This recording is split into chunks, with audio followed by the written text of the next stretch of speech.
আমাদেরকে আল্লাহ রাব্বুল আলামিন তার রহমত থেকে নিরাশ হতে বারণ করছেন।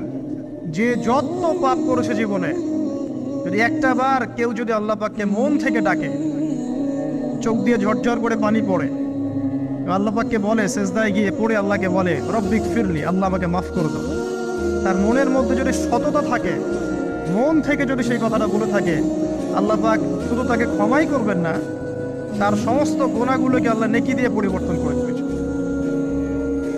একটা হাদিস পড়ছিলাম, নবী করিম সাল্লাল্লাহু আলাইহি ওয়াসাল্লাম তিনি বলছেন যে লাম্মা ক্বাদাল্লাহুল খালক, যখন আল্লাহ রাব্বুল আলামিন এই মহাবিশ্ব সৃষ্টি করেন, তখন আল্লাহ রাব্বুল আলামিন কাতাবা কিতাবান, একটা কিতাব লিখেছেন। একটা কিতাব আছে আল্লাহর কাছে, কাতাবা কিতাবান ফাহুয়া ইনদাহু ফাওকাল আরশ, যেই কিতাবটা আল্লাহর নিজের কাছে আছে আরশের উপরে, সেখানে আল্লাহ পাক লিখে রেখেছেন। কি লিখেছেন? ইন্না রাহমাতি সাবাকাত গদাবি, প্রতিটা ক্ষেত্রেই আমার রহমত, আমার দয়া, আমার করুণা আমার গজবকে পরাজিত করেছে। মানে আল্লাহ রাব্বুল আলামিনের গজব এর উপরে আল্লাহ পাকের রহমত অবস্থান করছে। জীবনের কোনো ক্ষেত্রে হতাশ হওয়ার কোনো সুযোগ নাই।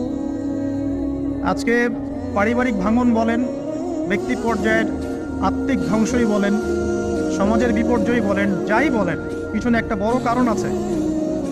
সেটা হলো আল্লাহ থেকে দূরে থাকা মানুষ, আল্লাহ থেকে হতাশ হয়ে যাওয়া। আর এই কাজটা শয়তান করিয়েছে মানুষকে আল্লাহ থেকে দূরে সরানোর জন্য। কিন্তু আল্লাহ রাব্বুল আলামিনের কাছে কেউ যদি যেতে চায়, মন থেকে যদি আল্লাহকে একটা বারও ডাকে, আল্লাহ পাক এক ডাকের মাধ্যমেও তার গুনাহ মাফ করতে পারে। দুজন ব্যক্তির ঘটনা পড়লাম। একজন ব্যক্তি প্রচন্ড রকম আবেদ, প্রচুর ইবাদত করে। আপনারা জানেন ইবলিসও কিন্তু আবেদ ছিল, ইবলিস কিন্তু প্রচুর ইবাদত করেছে। এখন ওই ব্যক্তির একজন বন্ধু ছিল, এটা বানু ইসরাঈলের ঘটনা। তো সেই বন্ধু পাপী ছিল, বিভিন্ন কবিরা গুনাহ করত। আর এই আবেদ ব্যক্তি বারবার তাকে নসিহত করত, গুনাহ ছেড়ে দাও, তুমি পাপ করছো, গুনাহ ছেড়ে দাও। তখন সেই ব্যক্তি যে পাপ করছে সে বলতো যে আল্লাহ কি তোমাকে আমার রক্ষক বানিয়েছেন? আল্লাহ কি তোমাকে আমার উপর দারোগা বানিয়েছেন? আমাকে আল্লাহর হাতে ছেড়ে দাও, আমাকে নসিহত করতে শোনা। একদিন এই আবেদ ব্যক্তি তার বন্ধুকে একটা জঘন্য পাপ করতে দেখল। এমন একটা পাপ যেটা দেখে তার মনে ধারণা আসলো এটা চরম জঘন্য একটা কাজ। তখন সে মুখ ফসকে বলে ফেলল যে আল্লাহ তোকে আর মাফ করবে না, আল্লাহ তোকে জান্নাত দিবে না। আল্লাহ রাব্বুল আলামিন মালাকুল মউতকে এই দুজনের কাছে পাঠালেন, দুজনের রূহকে কবজ করা হলো। এবার আল্লাহ পাক তার সামনে তাদেরকে উপস্থাপন করে বললেন যে তোমাকে আমার রহমত সম্পর্কে কে গ্যারান্টি দিয়েছে যে আমি কাউকে রহমত করব কি করব না? যাও, আমি তোমাকে জাহান্নামে পাঠালাম, ওই ব্যক্তি যে আমার রহমত প্রত্যাশা করেছে আমি তাকে জান্নাত দিয়ে দিলাম।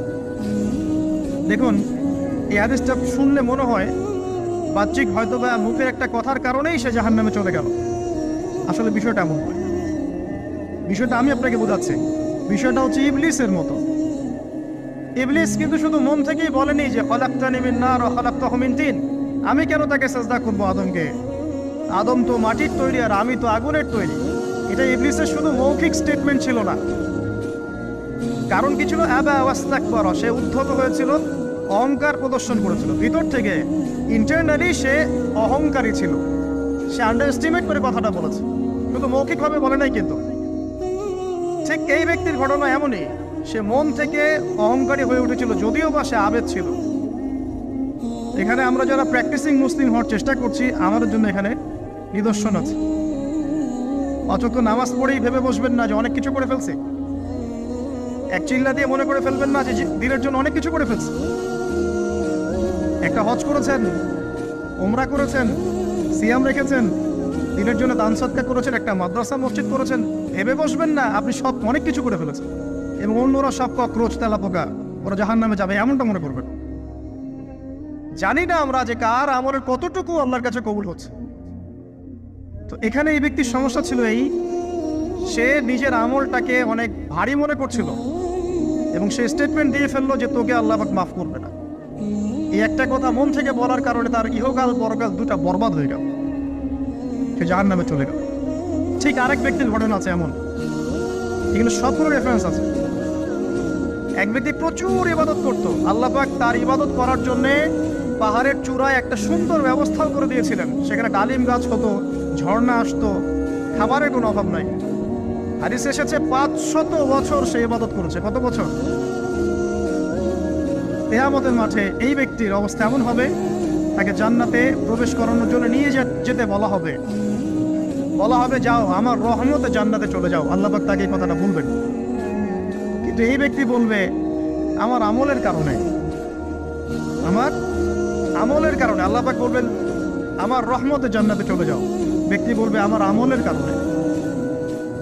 আল্লাহ রাব্বুল আলামিন তখন তাকে দেওয়া সমস্ত নেয়ামতগুলোকে এক পাল্লায় করবেন, আর তার সমস্ত আমলকে আরেক পাল্লায় করবেন।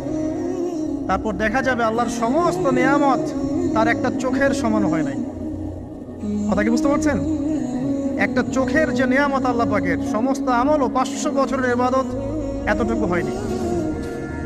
তারপর তাকে বলা হবে ওকে জাহান্নামে নিয়ে যাও। এবার জাহান্নামে যাওয়ার সময় সে বলবে আল্লাহ তোমার রহমতে আমাকে মাফ করতে। তখন আল্লাহ পাক তাকে আবার ডেকে নিয়ে আসবে, বলবেন যে তোমাকে যে আমি ইবাদত করার জায়গা করে দিয়েছিলাম, এটাকে তুমি নিজে করেছো না আমি করেছি? সে বলবে আপনি করেছেন। তোমাকে যে আমি সৃষ্টি করেছিলাম তখন কি তুমি কোনো আমল করেছিলে? বলবে না। তাহলে তোমাকে যে সৃষ্টি করেছি আমি, এটা কি তোমার আমলের কারণে? না। তোমাকে সারা দুনিয়াতে এত নিয়ামত দিয়েছি, এটা কি তোমার আমলের কারণে? সে বলবে না। তখন তাকে জান্নাতে প্রবেশ করানো হবে। কিয়ামতের মাঠে এমন অনেক ঘটনা ঘটবে যেটা আমাদের চিন্তার বাইরে। আরেকজন ব্যক্তিকে ডেকে আনা হবে, যে ব্যক্তি একটা দুটা নয় বরং 100টা খুন করেছে। সে 99 জন মানুষকে হত্যা করার পর ফতোয়া খুঁজে বেড়াচ্ছিল যে আমার তওবা কবুল হবে কিনা। একজন আবেদের কাছে গিয়েছে। আবেদ আর আলেম কিন্তু এক জিনিস না। আবেদ মানে যে প্রচুর ইবাদত করে, তার জ্ঞান কম, সে শুধু জানে কিভাবে ইবাদত করতে হয়। আলেম হচ্ছে সে যে শরীয়তের গভীর জ্ঞান জানে, আবার ইবাদত করে। আবার যারা জ্ঞান আছে আমল নাই, সেও কিন্তু প্রকৃত আলেম না। প্রচুর জ্ঞান আছে কিন্তু জ্ঞান অনুযায়ী আমল করে না, সেও কিন্তু প্রকৃত আলেম নন। এবার আসেন, তো এই আবেদের কাছে গিয়ে সে বলছে আমার কি ক্ষমা হবে? আমি 99টা খুন করেছি। সে বলল তোমার আবার ক্ষমা? তোমার ক্ষমা নাই। তখন এই ব্যক্তি এই আবেদকে হত্যা করে 100টা খুন পূর্ণ করলো, ওকেও সে মেরে ফেলছে। আমার ক্ষমাই হবে না, তো তোর বেঁচে তাকে কি দরকার, তুইও মর। কি বুঝতে পারলেন? বর্তমান বিশ্বের উগ্র মাথার পলিটিশিয়ানদের মতো অবস্থা। আমার দেশের সমস্যা, তোর দেশ পারমাণবিক বোম্বের উড়াই দিব, মানে এরকম একটা অবস্থা। তো আল্লাহ রাব্বুল আলামিন এই ব্যক্তির মধ্যে একটা চেতনা তৈরি করলেন যে আমাকে তওবা করতে হবে।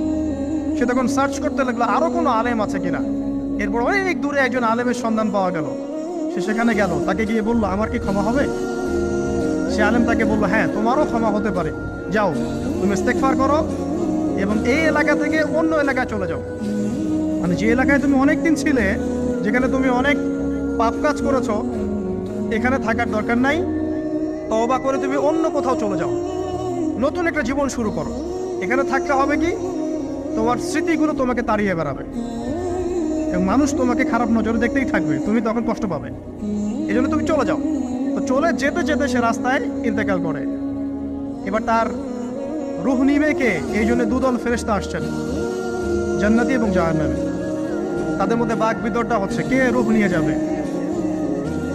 জাহান্নামের ফেরেশতারা বলছেন সে এতগুলো খুন করেছে, তার রূহটা আমরা নিব। আর জান্নাতি ফেরেশতারা বলছেন না, সে তওবা করতে এসেছিল, অতএব সে আল্লাহর অভিমুখী হয়েছে, তার রূহটা আমরা নিব। আল্লাহ পাক এখানে একটা কৌশল করলেন। আল্লাহ পাক ফেরেশতাদেরকে বললেন তোমরা রাস্তাটাকে পরিমাপ করে দেখো, যেদিকে যাচ্ছিল তার পরিমাপ বেশি নাকি যেখান থেকে এসেছে ওর পরিমাণ বেশি। আল্লাহ পাক জমিনকে আদেশ করলেন হে জমিন তুমি প্রশস্ত হয়ে যাও। এবার পরিমাপ করে দেখা গেল সে তওবার দিকে আসছিল এর পরিমাণটা বেশি। এই একটা কাজের ওসিলা আল্লাহ পাক তাকে মাফ করে দিলেন। মনে রাখবেন, এটা মৌখিক বিষয় ছিল না, সে মন থেকে, ভিতর থেকে কিন্তু সে আল্লাহর প্রতি অনুগত হয়েছিল। এই মনের বিষয়টা আল্লাহ ছাড়া কেউ জানে না। আপনি দেখতে পারেন সমাজে অনেকে দাড়ি, টুপি, পাগড়ি, জুব্বা সব লাগিয়ে ঘুরছে, তো বিশ্বাস করেন তাদের মনটা এমনও হতে পারে যে জানোয়ারের চেয়েও কুৎসিত, এমনও হতে পারে। আবার আপনি দেখবেন সমাজে এমন অনেক মানুষ ঘুরছে যারা হয়তো অনেক পাপে লিপ্ত মনে হচ্ছে, কিন্তু মনের মধ্যে সততা আছে। আর যার মনের মধ্যে সততা আছে, আল্লাহ পাক কোনো না কোনো দিন ইনশাআল্লাহ তাকে হেদায়েত দিবে। এটা আমরা আমাদের অভিজ্ঞতা থেকেও দেখেছি। এমন অনেক মানুষকে আমরা দেখেছি যে ড্রাগ অ্যাডিক্টেড ছিল, মিউজিক করেছে, হারাম সম্পর্কের মধ্যে ছিল, নামাজ ঠিক মতো পড়ে নাই, কিন্তু যখনই আল্লাহর কথা আলোচনা হতো দেখতাম সে খুবই শান্তভাবে মন থেকে কথা শুনছে। এই কথা শুনতে শুনতে শুনতে একদিন মাশাআল্লাহ এখন দেখবেন যে চিল্লা দিয়ে বেড়াচ্ছে বিভিন্ন মসজিদে। আল্লাহ হেদায়েত দিয়েছে, সব ছেড়ে দিয়েছে। এরকম মানুষের অভাব নাই কিন্তু সমাজে। তো এখানে আল্লাহ পাকের রহমত বা দয়ার একটা উজ্জ্বল দৃষ্টান্ত দেখতে পারবেন। ঠিক এরকম আরো একটা ঘটনা আছে বনু ইসরাইলের। এক ব্যক্তি এত পাপ করেছে যে শেষে মৃত্যুর সময় সে সন্তানদেরকে ডাকছে, ডেকে বলছে যে আমি যখন মারা যাব আমার লাশটাকে তোমরা কবর দিও না, যদি আল্লাহ পাক আমাকে ধরতে পারেন তাহলে খবর আছে আমার। আর কি করতে হবে?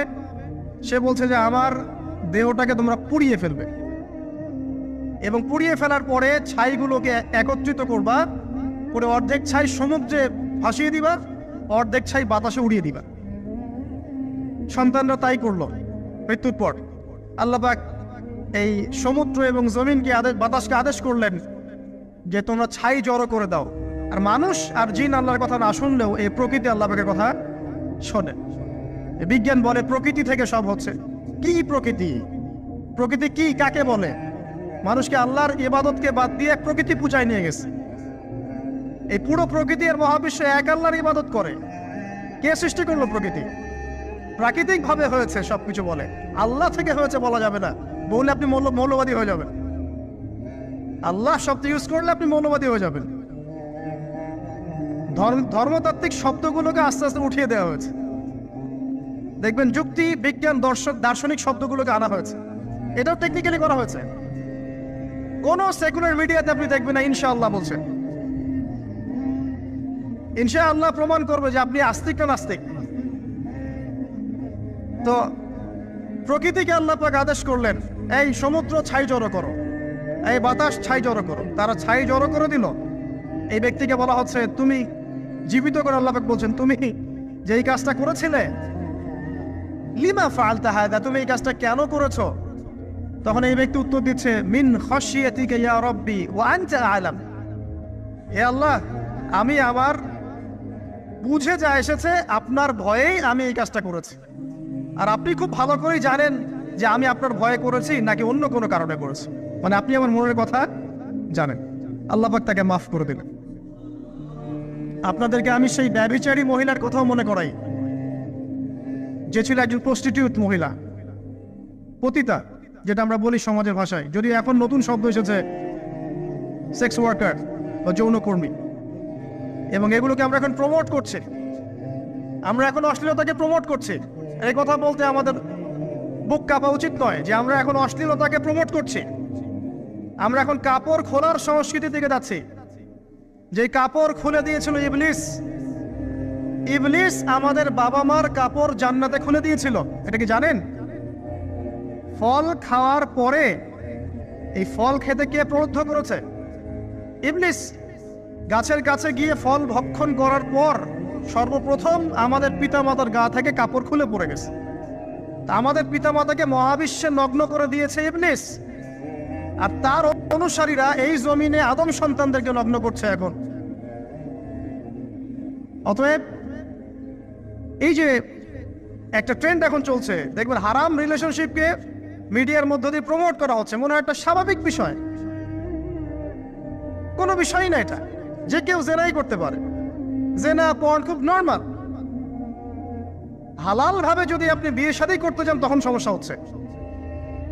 হালাল ভাবে যদি আপনি বিয়ে করতে যান তখন সমস্যা হচ্ছে।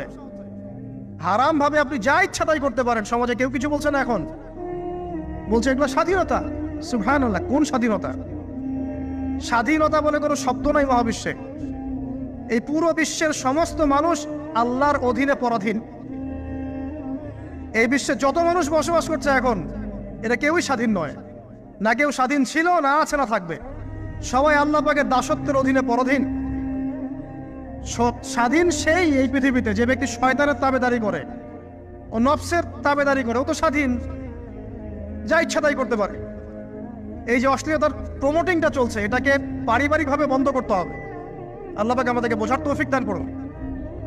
এগুলো যত বাড়বে সমাজে মহামারী আসবে। দেখে নিয়ে মহামারী আসবে, দুর্ভিক্ষ আসবে, সমাজে এমন সব রোগ ব্যাধির জন্ম হবে যেগুলোর নামও শোনে নাই মানুষ কখনো, এবং সামনে ভূমিধস অপেক্ষা করছে। এগুলো আসবে।